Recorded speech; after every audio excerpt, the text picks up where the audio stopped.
بسم اللہ الرحمن الرحیم۔ السلام علیکم ناظرین، پروگرام شرارے کے ساتھ میں ہوں آپ کا میزبان رانا شاہد۔ ہنگام جس قدر طویل ہوگا، جس قدر بڑا ہوگا،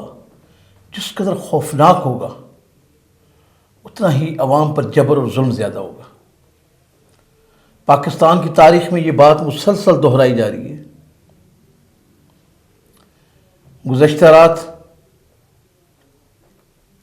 بار بار حکومتی یقین دہانیوں کے، بار بار مشیر کے ٹیلی ویژن پر آ کر عوام کو دلاسے دینے کے کہ وزیر اعظم کو عوام کے دکھوں کا بڑا احساس ہے، وزیر اعظم مہنگائی میں اضافہ نہیں چاہتے، عوام کو ریلیف دینا چاہ رہے ہیں، لہٰذا پٹرول کی قیمتیں نہیں بڑھیں گی۔ رات 11 بجے تک یہ تماشا اور یہ سرخیاں ٹیلی ویژن کی زینت بنتی رہی اور لوگ مطمئن تھے کہ ہو سکتا ہے اس مہنگائی میں پسے ہوئے لوگوں کو ہو سکتا ہے تسلی کے اور خوشی کے چند لمحات میسر آ جائیں، لیکن ہوا اس کے برعکس۔ یعنی 11:15 بجے پٹرول کی قیمتوں میں 12 روپے کا یہ وہ اضافہ ہے جو پاکستان کی تاریخ میں شاید چند موقعوں پر 1 سے 2 مرتبہ ایسا ہوا ہے کہ ڈبل ڈیجٹ کے ساتھ پٹرول کی قیمت میں اضافہ ہوا ہو۔ وہ لوگ جو پہلے ہی مہنگائی کے پسے ہوئے ہیں، جن کے لیے کھانے پینے کی اشیاء خوردنوش، بچوں کی تعلیم، صحت، ان کے لیے حاصل کرنا ناممکنات میں ہے۔ آج بھی پاکستانی قوم کا 98% لوگوں کا جو سب سے بڑا ایشو ہے وہ مہنگائی ہے۔ تمام سروس رپورٹس دیکھ لیں، اس کے باوجود 12 روپیہ، اور پھر یہ مسلسل کہہ کے عوام کا جو ہے مذاق اڑایا جاتا رہا رات کہ وزیر اعظم مہنگائی میں اضافہ نہیں کریں گے، پٹرول کی قیمتیں نہیں بڑھائیں گے، وہ عوام کو ریلیف دیں گے۔ وزیر اعظم نے سمری کو مسترد کر دیا ہے، لیکن چند ہی لمحوں کے بعد وہی سمری جو ہے منظور بھی ہو گئی اور عوام کو جو ہے وہ ایک نئی اذیت میں مبتلا کر دیا گیا۔ صبح جب اٹھے ہیں تو پٹرول کی قیمت 160 روپے فی لیٹر، جو پاکستان میں بلند ترین سطح ہے، اور آج نہ وہ مشیر نظر آیا اور نہ اس کو کوئی وزیر نظر آیا۔ اور ہمارے فواد چودھری صاحب تو بڑی شان بے نیازی سے کہتے ہیں کہ عالمی قیمتیں بڑھ رہی ہیں، لہذا اضافہ ناگزیر ہے۔ ہاں، جب وہاں پہ قیمتیں گھٹیں گے تو ہم بھی گھٹا دیں گے۔ یعنی ان کی وہ باڈی لینگویج جو ہے جب وہ گفتگو کرتے ہیں دیکھ کر ویسے غصہ آتا ہے کہ کیا یہ ہمارے وزیر ہیں، کیا یہ ہمارے مشیر ہیں، کیا انہیں بات کرنے کا اور غریبوں کے دکھوں پہ مداوا کرنے کا بھی طریقہ نہیں آتا؟ اور اس پر ستم بالائے ستم یہ کہ صرف چند گھنٹوں کے بعد پاکستان کے سینئر صحافی محسن بیگ کی گرفتاری کا واقعہ سامنے آ گیا۔ اور میں یہ سمجھتا ہوں کہ صحافی محسن بیگ کی گرفتاری جو ہے صرف اس پٹرول بمپ کے لیے جو ہے انہوں نے بچا رکھی تھی، ورنہ اسے گرفتار جو ہے 2 ہفتے پہلے ہو جانا چاہیے تھا۔ لیکن اس گورنمنٹ کی یہ پالیسی ہے کہ جب بھی عوام کے ساتھ کوئی ظلم ہو، زیادتی ہو، عوام کے ساتھ کو بم گرایا جائے مہنگائی کا، جب بھی عوام کو اذیت میں مبتلا کیا جائے تو اس وقت کو ایسی انہونی کر دی جائے کہ ہر شخص کی توجہ ڈائیورٹ ہو جائے۔ اور اس میں حکومت کامیاب رہی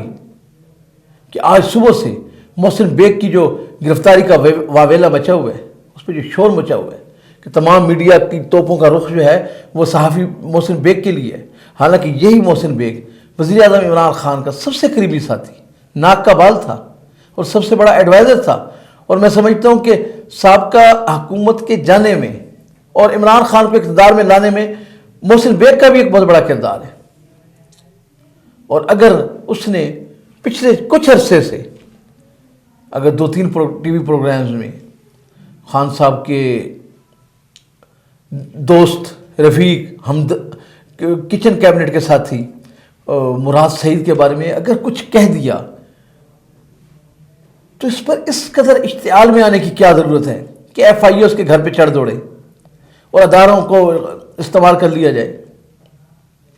اور اس کے گھر پہ جو شرمناک واقعات پیش آئے کہ سادہ کپڑوں کے اندر بغیر کسی وارنٹ کے، بغیر کسی جواز کے، بغیر کسی ثبوت کے، بغیر کسی ایف آئی آر کے آپ اس کے گھر پہ چڑھ دوڑتے ہیں اور اس کے گھر میں جا کے اس کے بچوں کو اور خواتین کو بدترین تشدد کا نشانہ بناتے ہیں؟ کیا یہ حکومت ہے؟ کیا یہ وہ آزادی ہے جس کا عمران خان نے اس قوم سے وعدہ کیا تھا، اور جو یہ خواب دکھایا کرتا تھا صحافیوں کو اور اس عوام کو کہ یہاں پہ ہر شخص کو کہنے کی اور بولنے کی آزادی ہوگی، ہر شخص کو جو ہے تنقید کی اجازت ہوگی، اور مغرب میں ایسا نہیں ہوتا اور مغرب میں ویسا نہیں ہوتا؟ یہ خان صاحب کے فرمودات ہیں. لیکن اب تو بالکل اس کے برعکس ہو رہے. صرف اس سے چند گھنٹے پہلے صحافی اقرار الحسن کے ساتھ کراچی میں جو کچھ ہوا وہ اس سے بھی زیادہ شرمناک ہے. کس کس کو روئیں، کس کس کی بات کریں، جہاں پہ بھی چلے جائیں، جہاں سے کسی سمت سے دیکھ لیں، چاہے وہ آپ معیشت کی سائڈ سے دیکھ لیں، چاہے آپ پاکستان میں اس وقت صحافیوں کے ساتھ ہونے والے جبر اور ستم کو دیکھ لیں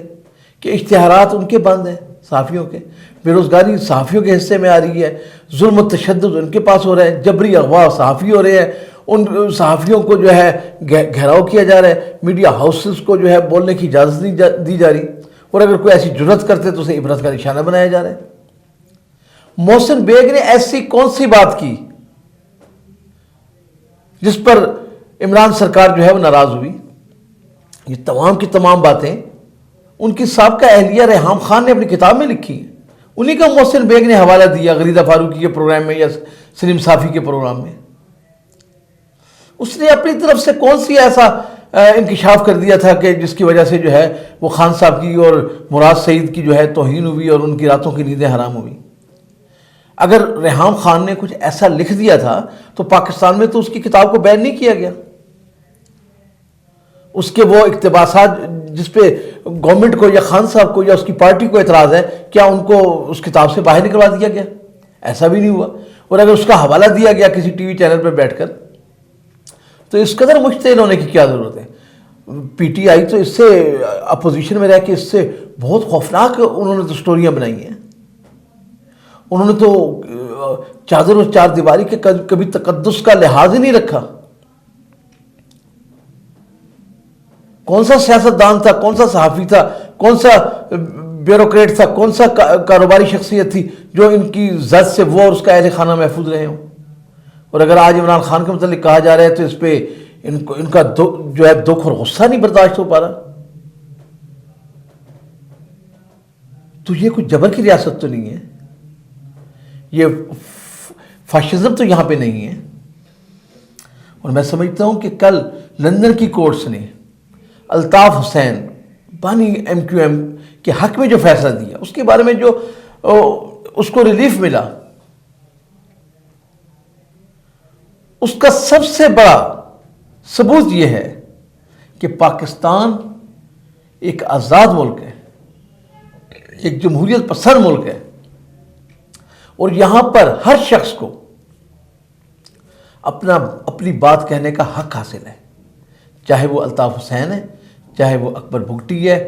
چاہے وہ بزنجو ہے، چاہے وہ ولی خان ہے، چاہے وہ نواز شریف ہے یا عمران خان ہے، یا آصف علی زرداری ہے یا فضل الرحمان ہے، جو بھی ہے ہر شخص اپنی بات کر سکتا ہے. لندن کی عدالتوں سے بریت کے بعد کراچی میں عوام کا والہانہ رقص دیکھنے والا تھا، وہاں پر جو خوشیاں منائی گئی اور لوگوں کے جو جذبات تھے، ہمارے میڈیا میں تو اس کو کہیں پہ بھی کوریج حاصل نہیں تھی، لیکن سوشل میڈیا پہ جس طریقے سے وہ دکھایا گیا وہ دیدنی تھا کہ آپ حقیقی قیادت کو ڈنڈے کے زور پہ، جبر کے زور پہ بہت عرصے تک عوام سے دور نہیں رکھ سکتے، اور اگر آپ رکھیں گے تو پھر جس طرح بلوچستان میں تحریکوں کا ہمیں سامنا ہے، جس طرح ہمیں کے پی میں تحریکوں کا سامنا ہے، بالکل ہمیں اور جگہوں پہ بھی ایسا ہوگا اگر ہم نے عوام کی آواز کو دبانے کی کوشش کی. تو میں سمجھتا ہوں کہ کل الطاف حسین نے بالکل درست کہا کہ مجھے صرف 48 گھنٹے دے دو، صرف 48 گھنٹے، پھر میں دیکھتا ہوں کہ کراچی کا حقیقی رہنما کون ہے. تو اس پر ہمارے ان اداروں کو بھی سوچنا ہوگا جو طاقت کے زور پہ، جو ڈنڈے کے زور پہ، جو جبر کے ذریعے فاشزم کو جو ہے فروغ دے رہے ہیں. عوام کی نمائندگی جو ہے وہ عوام کریں گے. یہ کسی کا حق نہیں ہے نہ یہ کسی ادارے کا ہے، نہ کسی کی خواہش پہ ایسا ہو سکتا ہے، نہ کسی پارٹی کا ہے، نہ کسی سیاستدان کا ہے۔ عوام جسے چاہیں گے اپنا رہنما منتخب کریں گے۔ اور آج پاکستان میں فاشزم کی جو لہر چلی ہوئی ہے، جو جبر و زیادتی کی لہر چلی ہوئی ہے، اس پر جو ہے سب کو سر جوڑ کر بیٹھنے کی ضرورت ہے، اس سے پہلے کہ کوئی اور بڑا حادثہ رونما ہو۔ بہت شکریہ۔